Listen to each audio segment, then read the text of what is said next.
Al uribismo le parecía deplorable que Francia Márquez se hubiera graduado del bachillerato a los 28 años, pero de un viceministro del uribismo dijeron que era imposible pensar que estuviera dispuesto a recibir un soborno. Claro, era un estupendo profesional de la Universidad de los Andes, con una maestría en la Universidad Maxon de los Estados Unidos. Pues este estudiado buen muchacho, viceministro de Infraestructura, recibió sobornos por más de $6 millones de Odebrecht. Aquel acto fue señalado como una supuesta traición al expresidente Uribe. Así lo menciona en su sitio web Legado Uribe. El mismo sitio menciona que a su exministro y excandidato presidencial Óscar Iván Zuluaga lo han disque calumniado cruelmente con el escándalo de Odebrecht y que según han tejido un atroz y ficticio relato contra él. Honorables senadores, yo jamás en mi vida pública he cometido un acto de corrupción,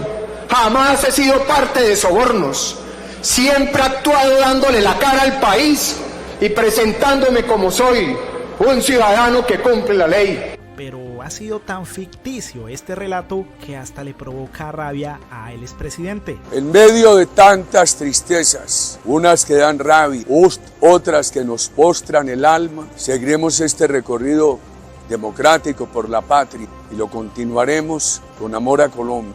Con amor a Colombia en medio de aquella tremenda violencia política que tanto afectó a todas las familias y lo continuaremos con superior amor a Colombia. Lo que debemos suponer, según Uribe, es que él no sabía nada de los sobornos en su partido, muy diferente a lo que denunciaba Petro en 2010, quien decía que en Bogotá no había un cartel, sino una mafia de la contratación. Allí se dio cuenta cómo funcionaban estos grandes contratistas, al estilo de pirámides, pues necesitaban muchos contratos para sobornar y llenar huecos de un contrato con otros contratos, por lo que Odebrecht despertó muchas dudas en Gustavo Petro, pues en ese mismo año Odebrecht le ofreció hacer un proyecto en Bogotá, al que el hoy presidente les dijo que no. Además, en el documento presentado por Odebrecht estaba impresa la firma de Néstor Humberto Martínez, quien era el abogado apoderado de la firma de Odebrecht y quien sería el fiscal en la época de Juan Manuel Santos desde 2016, periodo en el que sospechosamente la fiscalía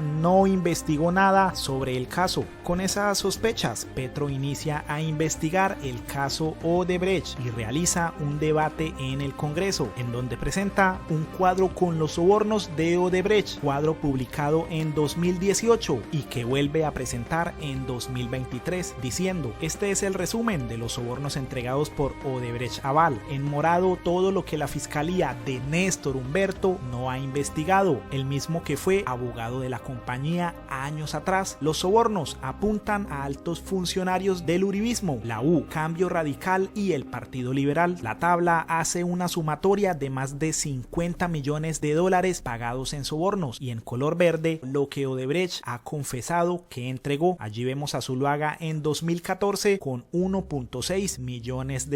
En entrevista con Vanessa de la Torre, Gustavo Petro le explicaba todo este entramado a la periodista, pero ella no le creyó y hasta los justificó. Hoy de nuevo el tiempo le da la razón a Gustavo Petro. Lo que no hizo la fiscalía lo investigamos nosotros. $50 millones de sobornos. ¿A quiénes van? A los jefes del Partido Liberal, a los jefes de Cambio Radical, a los jefes del santismo y al uribismo, a los 4 candidatos presidenciales del señor Álvaro Uribe Vélez. Los candidatos presidenciales de Uribe Vélez que recibieron plata de Odebrecht son Arias, después pone a Santos y también recibe, después pone a Zuluaga contra Santos y también recibe plata. Todos los candidatos presidenciales del señor Álvaro Uribe Vélez han estado ligados a Odebrecht. Pero claro, perdóneme un segundo, ahí sí salgo a defender algo. Ni en la época de Arias, ni de Santos, ni de Zuluaga, ni en la de Duque, reunirse con Odebrecht era un delito. Pues porque sí, es que en esa época era la multinacional constructora más importante que había en América Latina. Con todo el y respeto, si Odebrecht llega a mi oficina siendo alcalde,